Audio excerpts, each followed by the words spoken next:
welcome to Kiwi Rider Podcast. My name is Ray Heron. Great to have you along. If this is the first podcast you've joined us on, then please do hit that like button and share it with a riding buddy of yours. Usually it's me or me and Matt. This time, though, Matt's not with us, and we've got someone else who you may have heard on the podcast a few times over the last few months. It's Todd Heslin. G'day, Todd. How you doing? I am doing good, Ray. Thanks for having me back on the podcast. Well, we've been through a lot. Well, no, that's a lie. You've been through a lot in the last few months.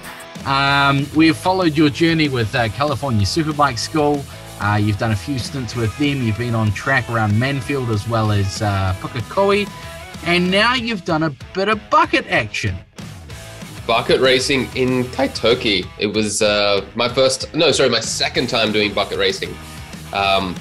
I'm not sure. I think we've had a podcast episode with me talking about potentially doing bucket racing, I think. I think that the last time we recorded, we talked about Superbike School, and I mentioned that I was supposed to do bucket racing that weekend when we came back, and that's when we had the cyclone in New Zealand. So that didn't happen. But I managed to get my first race out of the way, and then you come and join me for my second race, didn't you? I sure did, and it was very eventful. We'll talk about it in depth this episode. Okay. But what I'm doing right now, live on camera, we don't actually do these live to YouTube episodes very often, but we've got some footage to show you as well. So if you're listening on the audio feed on the podcast, make sure you search out T7Adventures on YouTube and check out the video version of this podcast, because, as I said, we've got some video to show you. What I'm doing right now, though, is, and you might already have it in your brain, Todd, the definition of bucket racing. Right. Okay, so I know the rules around it. I don't know if I could describe it very well. I had a funny incident when I was buying my helmet in Sydney about 3 weeks ago, where I kept saying, yeah, I'm just using this for bucket racing. And the lady selling me the helmet was very, very confused. She's like, I don't understand like what this is about. And I was saying, they're small bikes, they're 150 cc's, and you go around a go-kart track. And she's like, yeah, but where are the buckets? I just don't understand the bucket part. And then I had to explain, well, I believe the origin comes from the bikes were built with a bucket of bolts and bucket of parts. You put it all together and you go around a go-kart track. But she was so perplexed with this idea that I kept using the word bucket, but I didn't actually explain at all what a bucket actually related to the racing. So yes, we've got 150 cc's around a go-kart track. The only regulation is that the engine has to be non-competition. So it's got to be like an ex-road bike or a current road bike. But you can't use like a dirt bike engine or anything like that. But yeah, chassis is up for grabs, wheels are up for grabs, brakes, suspension, do whatever you want. But 150 cc's is your max you can use. I actually think it's 155 or 6 or something. But yeah, it's small. Looking on Wikipedia right now, because we all know Wikipedia is the antithesis, the point of accuracy. The term bucket racing comes from the slang phrase, a bucket of shit. All right. Rather than using finely tuned racing machines for usual racing circuits, the bikes were often recycled ex-road machines that had crashed or fallen into disrepair. Became popular, spread out of Australia in around 1988, and hit its height in the mid-90s with up to 60 competitors at one race meeting. So we hit some bucket racing. Well, you did, and I came along to film it last weekend. It was a reasonably early start, 8:30, 9 o'clock, up to Kaitoki at the foot of Varamutaka Hill. And I've been out to the go-kart track out there once, but that was for a 7K run. So it was a bit different going out there and actually going around the track. First thing we did, you took your license in and you signed in. I did. Had to give them my helmet to make sure my helmet was legal to use for racing.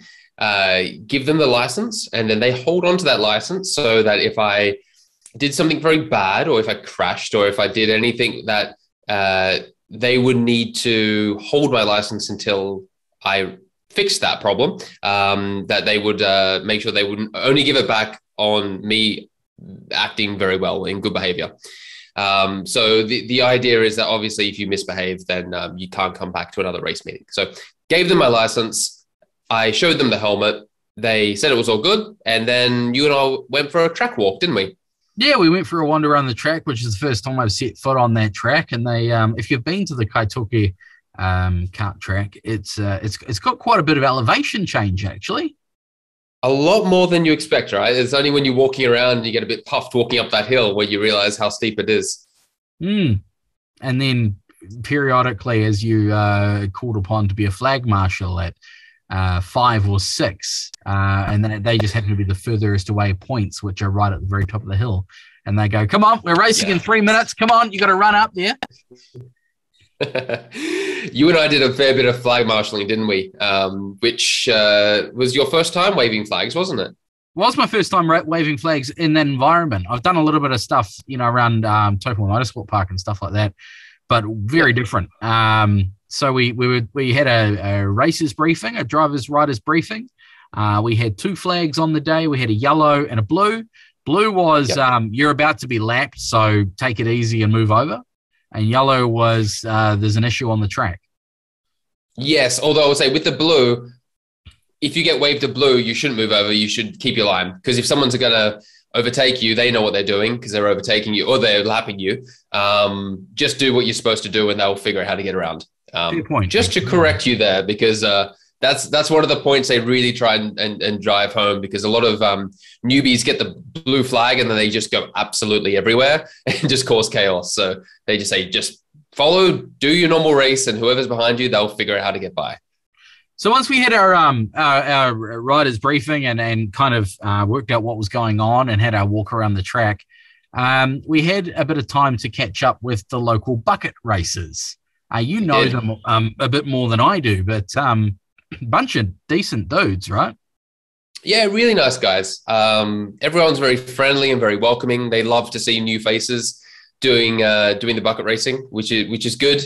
I guess the point here is that when I turned up, I didn't know what bike I was riding, because one of the guys, Dane, said, "Hey, just turn up." I rode his bike the first time I did a race a month ago.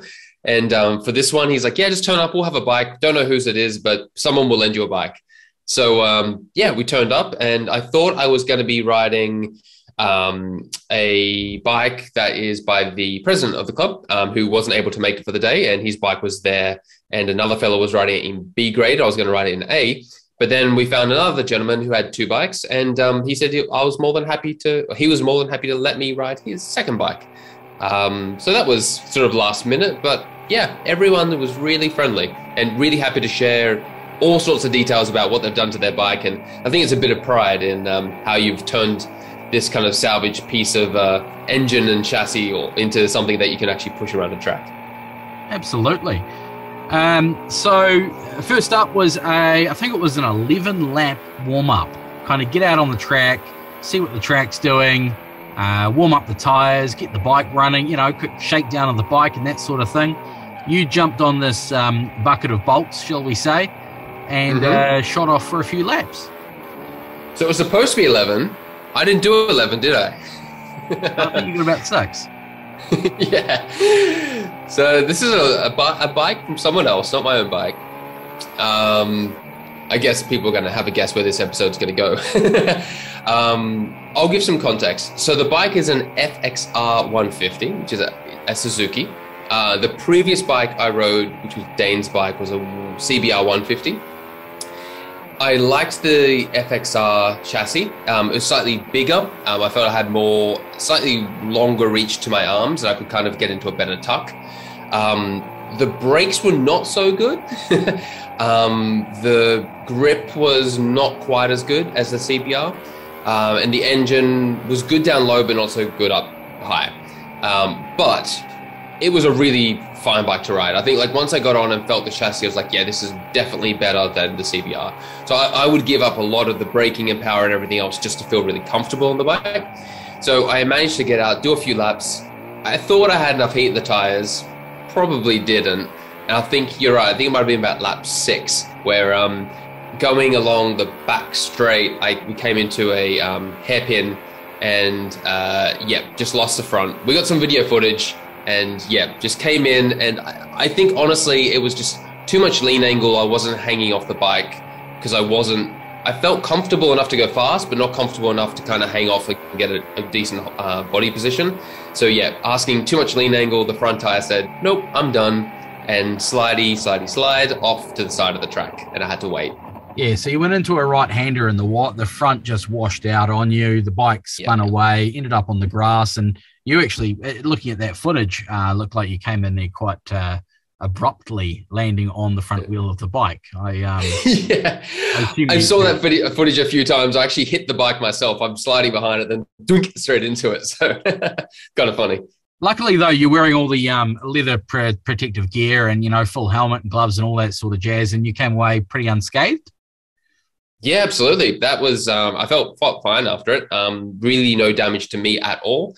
A few scuff marks on the leathers, but that's okay. I bought them secondhand. And you and I had to fix the lever up, didn't we? Because we lost a little ball off the end of the, what was it? The brake? It was the brake lever. So we had to, what did we put on the end? It was duct tape, wasn't it? Yeah, they said ball up a bit of duct tape and then just strap that to the end of the lever so you haven't got any sharp bits poking out. It's actually something else we should point out as well, that you were saying the any sharp bits on the bikes have to be kind of covered by whether it be tape or nylon or something. Yeah, generally anything that could touch the track has to be nyloned. So the levers don't, because the levers are sit inside the end of the clip-ons on the handlebars. So there's nylon on the end of those, and they would be hitting the track first. But your front axle, rear axle, sometimes you have like crash bits on the side of where the engine is if it sticks out. Anywhere that could be scraping on the track has to be nylon. And I believe that's because the surface for a go-kart track is actually slightly different mix than like a racetrack. It's a lot more delicate and will chip much easier. I believe that's true. Someone might be able to correct me there, but because it's very expensive to replace a go-kart track and we don't want to mess it up too much, they really enforce that we add all the nylon to the bike. So if it was something else, like if we ripped off one of the axle sliders, I think we would not be able to get back on unless anyone had a spare one that was proper nylon. So sheepishly, you walked the bike off the track, and we fixed it up, and it was all good. We got the green light for you to get back on the track, which was brilliant. Race 1. Now you were racing in A, the two categories, right? A and B. B was the newer and the slower guys, and A was the hard outs. Yeah, that's right. So when my first race I did a month ago, I started in B, and I think first race I came second, and then I just came first every time after that, and then started lapping people. I realized like I needed to be in A group because I was quick enough to be in A, and at that point on the first race I just couldn't, because I was sharing a bike with another guy in the A grade. Then he kind of had that.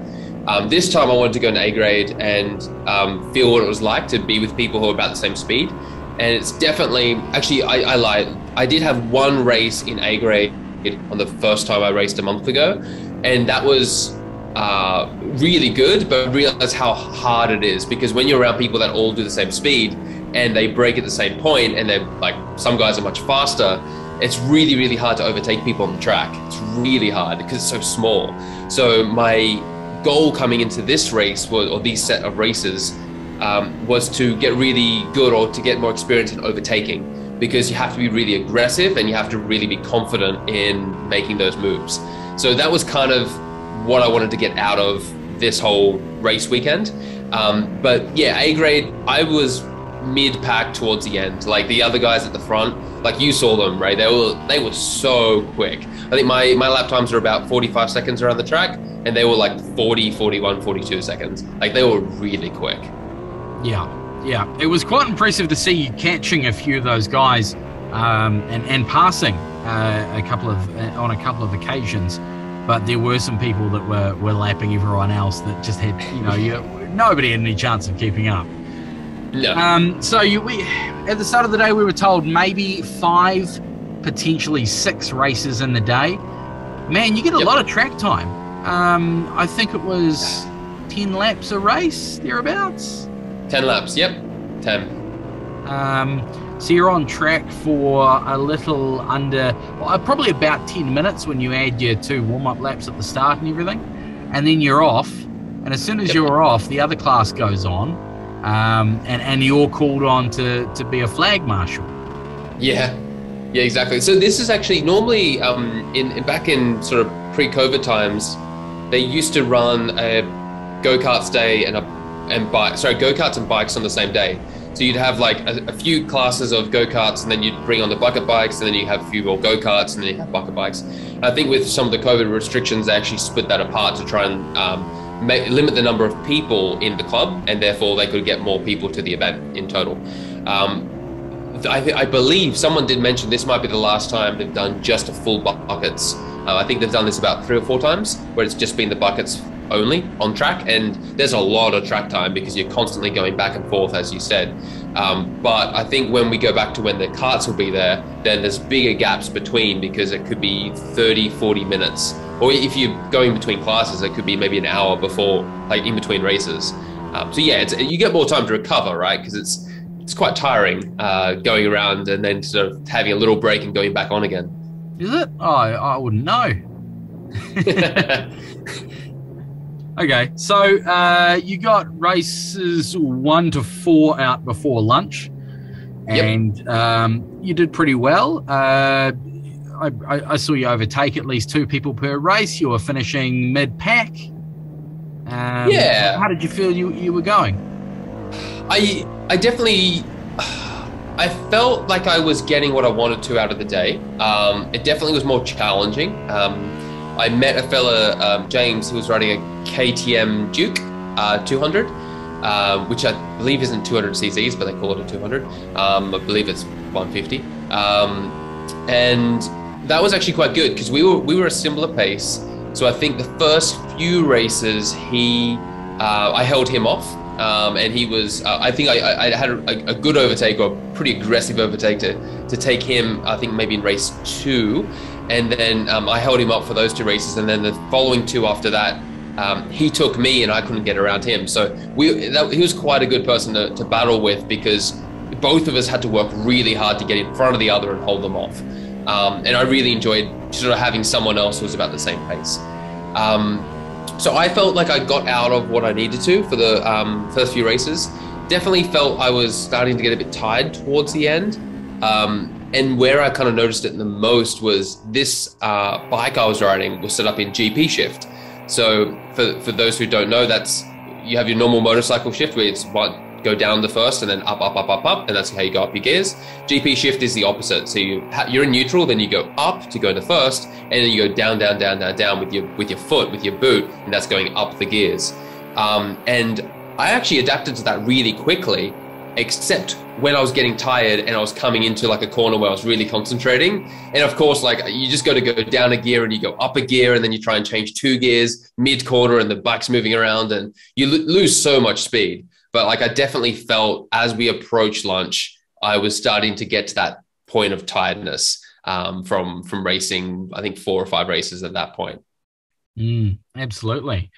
So we had some lunch. I rode the R15 at lunch, didn't I? You did. You got to ride the R15, which was set up by some guy, Fish.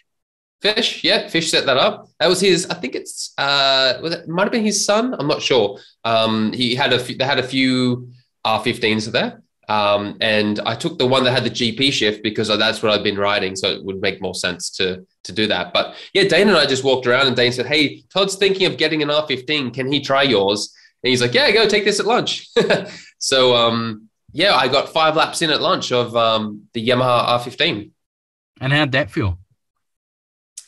So where I said the FXR was better than the CBR in terms of chassis, I think the R15 was a little bit better again, just for like my size and sort of proportions where I felt really comfortable. The R15, I feel, was just a lot more comfortable. Engine was good too, but I wasn't really, it's hard to kind of compare the engines, I find. You can kind of tell over several laps and looking at lap times and just kind of how it feels in and out of corners in different situations to get a good sense of if an engine is slightly better than another. But in terms of just feeling comfortable, yeah, the R15 was incredible. So I wasn't obviously it's a new bike, just using 5 laps over lunch. I didn't really want to push too hard. Already had one crash in the day. I didn't want to crash someone else's bike. But I found even without pushing too hard, the bike let me go really fast. I could just turn to the corners and it would just stick, and it was just really, really nice. So obviously this bike was well set up because Fish knows what he's doing, but I definitely have my eyes on my next bike will be the R15 for sure. Yeah, Fish guy, he was an A grade against you, but he was right in the front, lapping everyone. he was one of the, hitting 40, 41 seconds a lap and just ridiculously quick. Yeah, I think over a whole race, if he's like 5 seconds ahead of me, he wouldn't be off what it would take 7 laps for him to be able to lap me.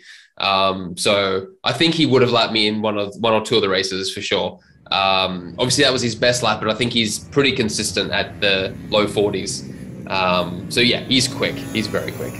And he knows how to set up a bike. So yeah, R15, get him on your team to set it up, and you'll be away lapping, I reckon. So first race back after lunch, we had 2 more races to go. Race 5, race 6.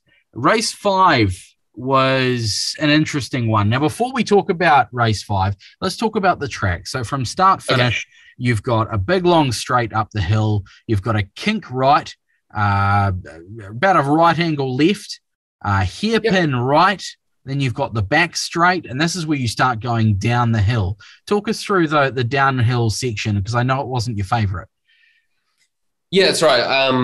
For the video, you can probably put a map up on the screen to make it easier for people to follow, for those watching on YouTube. So the back going down the hill, I was good all the way up that section that you described there, all the way good. I'd kind of call that sector 1 and 2. Coming down, I really struggled, particularly not after the back straight hairpin or the kind of sweeper at the end of the back straight. The left and then left after that was also okay, but there's kind of this like right, then left, then you go down to the bottom of the track and then you kink back around. And I just could never quite get the gearing right and the speed right and the braking point right. It never felt comfortable. The only thing that time, right? Yeah, definitely. So I think you said you were watching when James was behind me, the guy I was talking about before, and through from the coming onto the start finish straight all the way through to basically the top of the hill or the top of the track, I was kind of pulling away from him, and then all the way coming back down to the bottom of the track, he was catching me. And I definitely knew that was my weakest point. I just never really felt great there. I think the thing that did help in that section was the guy whose bike I was borrowing, Malcolm. He said, when you're in that section, just leave it in third. Don't bother going between second and third. Third kind of feels like it's a bit too high over gear and you want to be down in second, but changing during that section is really, really hard because you're kind of always changing just as you're about to brake and flick it in. And if you don't get timing right, you basically bomb the corner and you just lose all your time. So he said, just leave it in third and just ride down the hill, because obviously you're going downhill as well. So it's not like you're gonna lose too much speed. And after I made that change, he was spot on. Like I could go faster in that section, and I did feel all I had to do was focus on steering and braking and acceleration. I didn't have to worry so much about changing gears in the quick change of direction. So that helped, but I still didn't feel fantastic going down. So once you get through all the switchbacks and the twisty downhill section, you're onto the last corner, which is a sweeping right-hander onto the flat. You've got a little straight, a kink right, and then you back up the hill and over the start-finish line. So from that last corner, you're hoping to get your speed and your mix of all the factors right, so you can carry your speed around there and then just pin it all the way down, around, over the start-finish line and back up to the top corner, yeah? Yep, that's right. So if anyone can see the map there, when you have the second last corner, which is right at the bottom of the hill on the bottom right-hand side of the circuit, then basically from there, you are absolutely flat out all the way up until the first left. So you've got one more, you got the right at the bottom to go on the start finish straight, you got another right kink, and then you go left. And you're going from, I'm going to say from third to fourth to fifth, and then I think you may even get to sixth at that point before you turn left. But yeah, that is absolutely flat out. It's basically the fastest part of the circuit, I believe. I think it's faster than the start finish straight. The back straight. But I haven't actually checked the camera footage. But I'm pretty sure that's basically you're holding the it way open. You're holding it open for a lot longer to that point. So from that last corner, around the right-hand kink, over the start-finish line, up the hill, into the right-hander, and this in race 5, probably about lap 4, was you were fighting for a position, weren't you?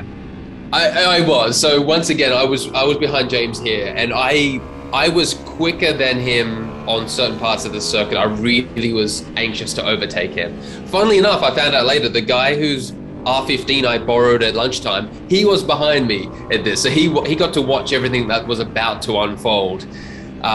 So we went over the start finish straight. I had really good drive. I felt coming out of the second final corner. So I was catching right up to James ahead of me.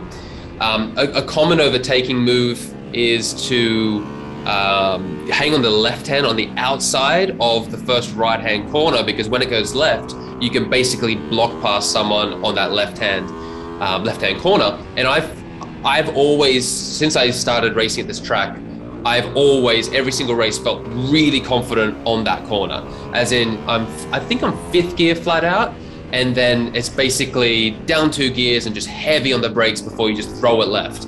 And the bike feels really stable. It didn't quite happen that way this lap. So going past the start finish straight, I hung around to the outside, going around the outside, not quite overtaking, but right on the outside of James in front of me on the right-hander, and I ran off the track.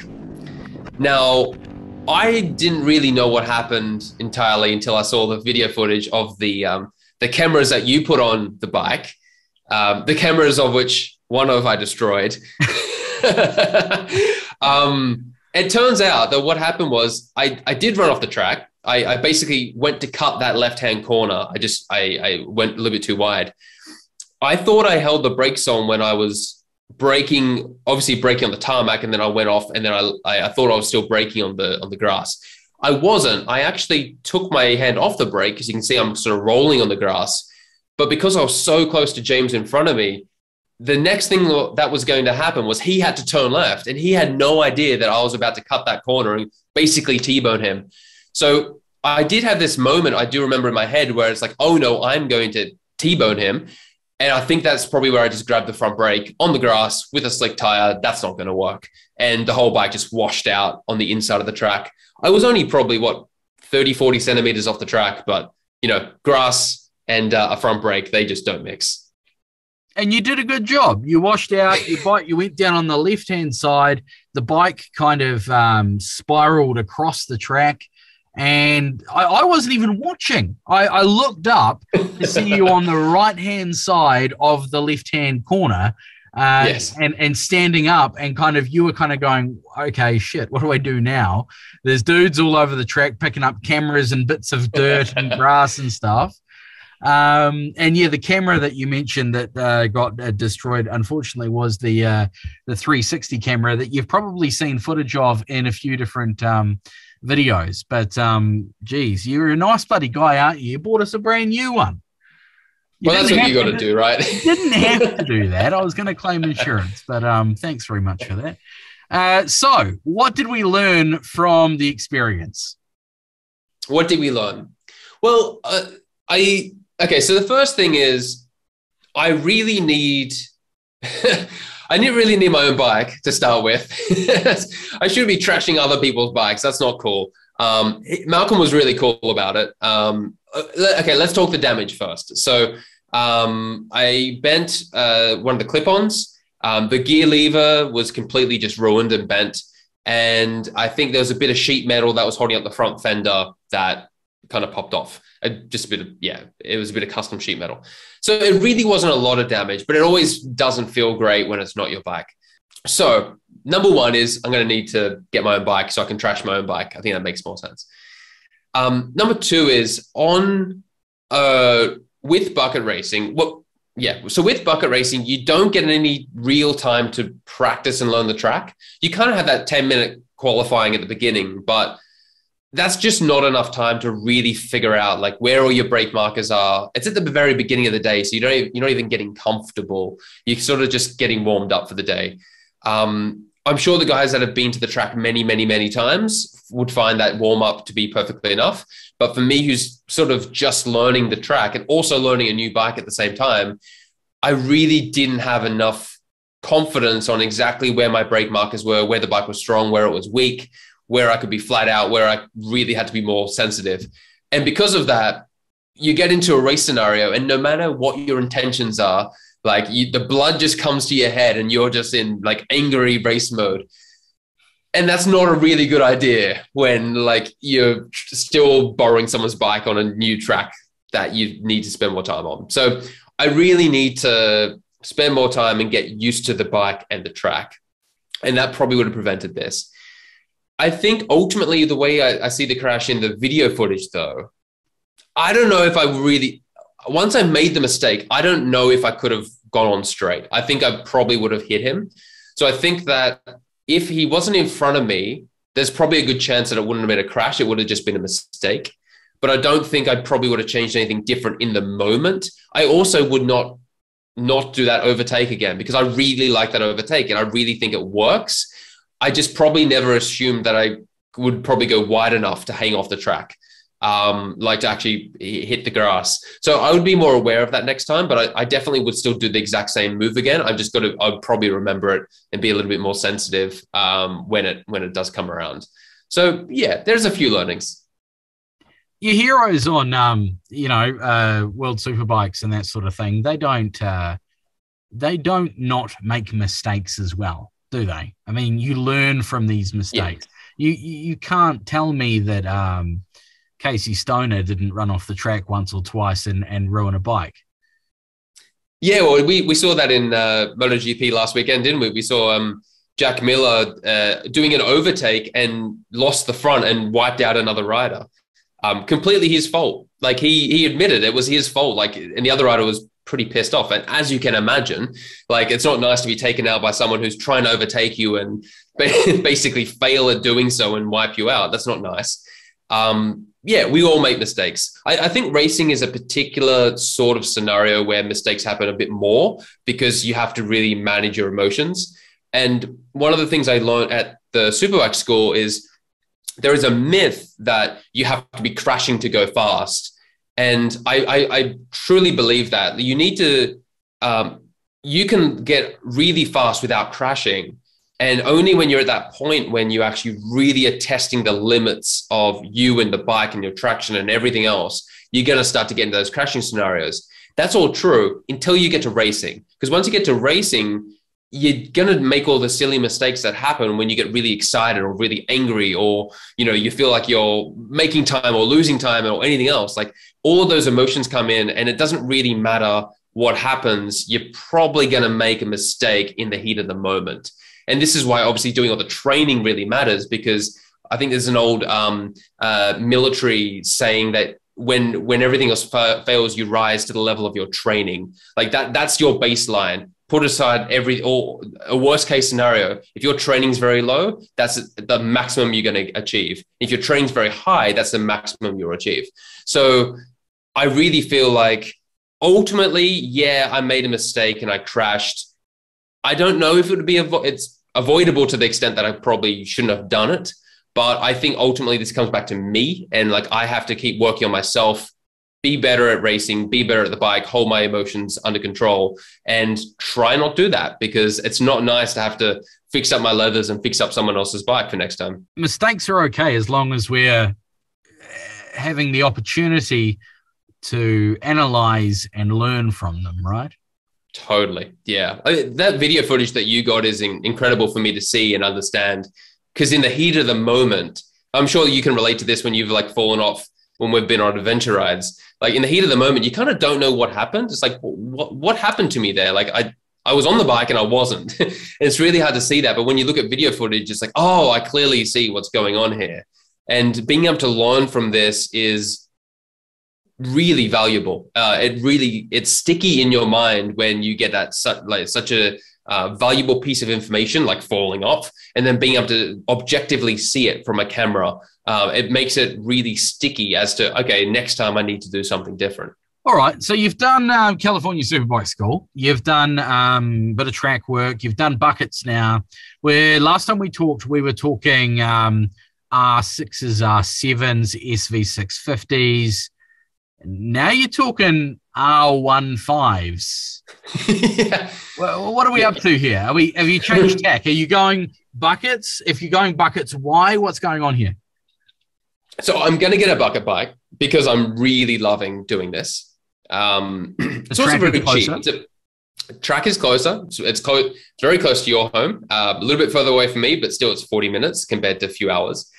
And it's quite cheap to make mistakes. It's cheap to get into and cheap to make mistakes. So a bucket bike is going to cost under $4,000 basically. And that's going to be a bike, and then plus all the upgrades you want to make it, special in your bike. A lot of people are riding bikes that are at $1,000 and $2,000.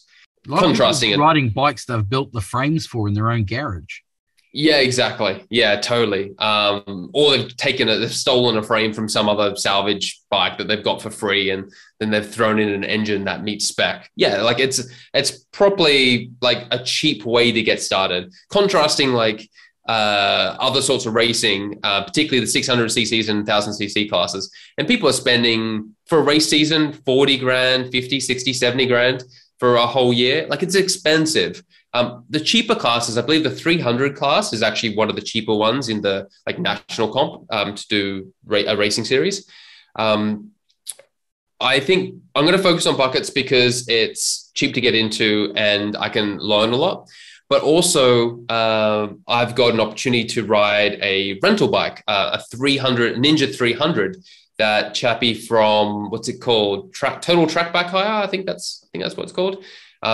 He's running a couple of 300s at Manfield and Pukekohe. So, I've got an opportunity to get out on the bigger track on a little 300 and pay I think it's about $250 for the day, and just get that experience without having to go and invest, probably more like $5,000 to $10,000 to get a dedicated track bike and learn the things I want to learn on track. So I think at this stage, I'll get the little bucket bike. I'll rent the 300 to get that really good solid track time.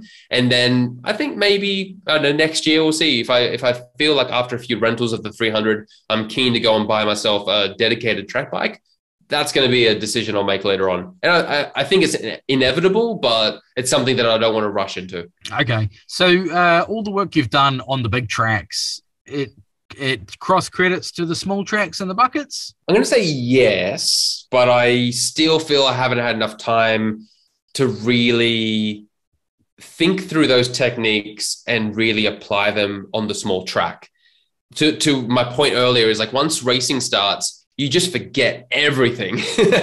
So like the lights go out and it's just like all these things that I learned at California Superbike School, they're gone. And it's just like, be fast and survive and don't crash. And obviously that's just me not being experienced enough. So it doesn't help when your mate with the cameras, putting cameras all over you, saying if you lose, you're out of the family. That doesn't help either, no. Although I appreciated the footage. I'm sure you're going to cut some footage into this interview. But absolutely. Yeah, so I think that if I had more solid track time where I could just have half a day to really just practice technique on my bike on that track, I would get a lot faster, and I would be able to apply a lot of the learning that I've learned on the bigger track on the smaller track and kind of get that in my memory. That's not necessarily going to stop the emotion when the lights go out, but it's going to help give me a default to fall back to, where I can just get back in the zone and just go back to like pure technique to run a good race. Todd Heslin, thanks very much for your time. Thanks very much for inviting me along to your track day, your bucket racing experience. I'm just looking through my list here to find previous episodes that we've spoken to you on, so we can let the listeners know. And I'm padding because I'm trying to find them, but they're not popping up. Episode That's 11 okay. of 2022 would be a good episode to start with, where we talk to Todd about California Superbike School. If you want to know a bit about that, then that'd be a good place to start. KRP 2022, episode 11. We've got written stuff up at MotoNZ.com as well.